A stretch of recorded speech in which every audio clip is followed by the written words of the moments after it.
अस्सलामुअलैकुम वरहमतुल्लाहि ताला वबरकातुहू। सुन्नी बहिश्ती ज़ेवर का ये हमारा पार्ट नंबर 31 है और ये हिस्सा अव्वल है। नजासत का बयान और उसके अहकाम। यहाँ से नजासत के बारे में बता रहे हैं और उसके हुक्म के बारे में बता रहे हैं। चलिए आज वीडियो को शुरू करते हैं। बिस्मिल्लाहिर्रहमानिर्रहीम। नजासत दो तरह की है। एक वो जिसका हुक्म सख्त है उसको गलीज़ा कहते हैं। दूसरी वो कि जिसका हुक्म हल्का है उसे खफीफ़ा कहते हैं। इन दोनों नजासतों के मुतालिक बाज़ अहकाम ये है। अब आगे नजासत गलीज़ा और खफीफ़ा के बारे में मसाइल बता रहे हैं। यहाँ पर नंबर 1 लिखे हैं कि नजासत गलीज़ा का हुक्म ये है कि अगर कपड़े या बदन में 1 दिरहम से ज़्यादा लग जाए तो उसका पाक करना फ़र्ज़ है। 1 दिरहम एक सिक्का है, ठीक है। करीबन हथेली जो आपको जो हथेली है, हथेली पर पानी रखिएगा फैलाकर, तो जितना पूरा हथेली का जो अंदरूनी जो हिस्सा है गड्ढा वाला, जैसे ये है, जैसे मान लीजिए हथेली है तो इस तरह हथेली का इसमें जो पानी रखिएगा, जितना पानी इतना अंदर रुक जाएगा उतना ही बड़ा दिरहम का एक सिक्का होता है। तो उस दिरहम के बराबर अगर कहीं नजासत गलीज़ा जैसे लग जाए, जैसे मान के चलिए लीद हो गया, गोबर हो गया, ये सब नजासत गलीज़ा है, यानी मोटी नजासत, गाढ़ी नजासत, इसीलिए इसको गलीज़ा बोलते हैं। तो लिख रहे हैं कि पाक करना उसको फ़र्ज़ है।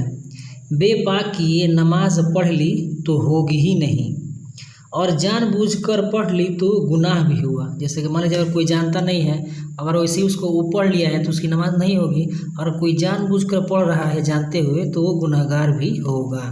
और अगर दिरहम के बराबर है तो पाक करना वाजिब है। जैसे अगर दिरहम से ज़्यादा है तो फ़र्ज़ है, और अगर दिरहम के बराबर ही है तो उसको पाक करना वाजिब है। कि बेपाक ये नमाज पढ़ी तो उस नमाज का दोबारा पढ़ना वाजिब है। इयादा का मतलब कहीं भी आएगा तो दोहराने के माने में होता है, वाजिब है। कसदन पढ़ी तो गुनाह भी हुआ।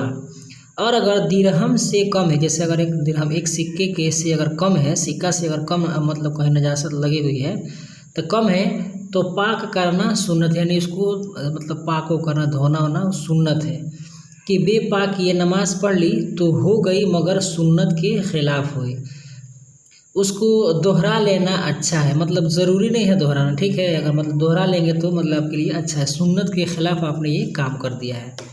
नंबर 2 है नजासत खफीफ़ा का हुक्म ये है कि कपड़े के जिस हिस्से या बदन के जिस उज़्व पर लगी है, अगर उसकी चौथाई से कम है, मसलन दामन में लगी तो दामन की चौथाई से कम, और आस्तीन में लगी तो आस्तीन के चौथाई से कम, यूं ही हाथ में हाथ की चौथाई से कम तो माफ़ है कि उससे नमाज हो जाएगी।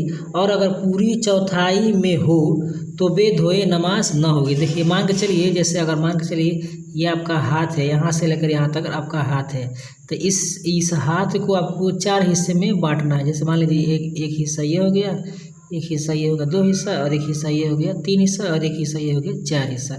तो वही कहा रहेगा, जैसे मान लीजिए एक मतलब कोई किसी भी सामान का चौथाई, अगर 4 हिस्सा में से अगर चौथाई से अगर मान लीजिए आधा, मतलब मान लीजिए एक हिस्सा है पूरा, तो इसमें से मान लीजिए पूरा नहीं लगा है, आधा ही लगा है, तो क्या करें, उससे कम है तो क्या करना है आपके लिए, वो माफ़ है। अगर ज़्यादा है, अगर पूरा 1/4 अगर लग गया है तो उसको बगैर धोए हुए नमाज नहीं पढ़ेंगे, नमाज नहीं होगी। जैसे मान लीजिए पेशाब वगैरह हो गया। नंबर 3 है कि नजासत अगर गाढ़ी हो, जैसे कि पाखाना हो गया, लीद हो गया, गोबर हो गया वगैरह, तो दिरहम के बराबर या कम या ज़्यादा के माना है कि वज़न में उसके बराबर, उस वज़न में उसके बराबर कम या ज़्यादा हो, और दिरहम का वज़न उस जगह 4.5 माशा है। और अगर पतली हो, जैसे आदमी का पेशाब और शराब का, दिरहम से मुराद उसकी जगह लंबाई चौड़ाई है, और शरीयत में उसकी मिक़दार हथेली की गहराई के बराबर है, यानी तकरीबन यहाँ के रुपए के बराबर। जैसे अपने यहाँ के जो रुपए है ना, एक का जो सिक्का है बड़े वाले, उसके बराबर। नंबर 4 है कि नजासत गलीज़ा और खफीफ़ा के जो हुक्म अलग अलग बताए गए हैं ये उसी वक्त है कि कपड़े या बदन में लगे, और अगर किसी पतली चीज़ जैसे कि सिरका या पानी में गिरे तो चाहे गलीज़ा हो या फिर खफीफ़ा, वो चीज़ कुल नापाक हो जाएगी। जैसे मान लीजिए शरबत में अगर नजासत है, मान लीजिए जैसे कि मोटी, जैसे गोबर ही अगर किसी ने मिला दिया या पेशाब मिला दिया तो सब के सब नापाक हो जाएगा। जैसे ये सब चीज़ों में अगरचे एक कतरा गिरे, मसलन पेशाब का एक कतरा पानी के बड़े मटके में गिर गया तो सब पानी नापाक हो जाएगा। जितने पानी सब का सब नापाक हो गया। आज की वीडियो में से इतना ही। वीडियो पसंद आए तो वीडियो को लाइक करें, अपने दोस्तों के साथ शेयर करें। हमारे इस यूट्यूब चैनल पर नए हैं तो हमारे चैनल को सब्सक्राइब करके बेल आइकन को प्रेस कर दें ताकि हमारी हर आने वाली वीडियो का नोटिफिकेशन सबसे पहले आपको मिले। अस्सलाम वालेकुम रहमतुल्लाहि ताला व बरकातहू।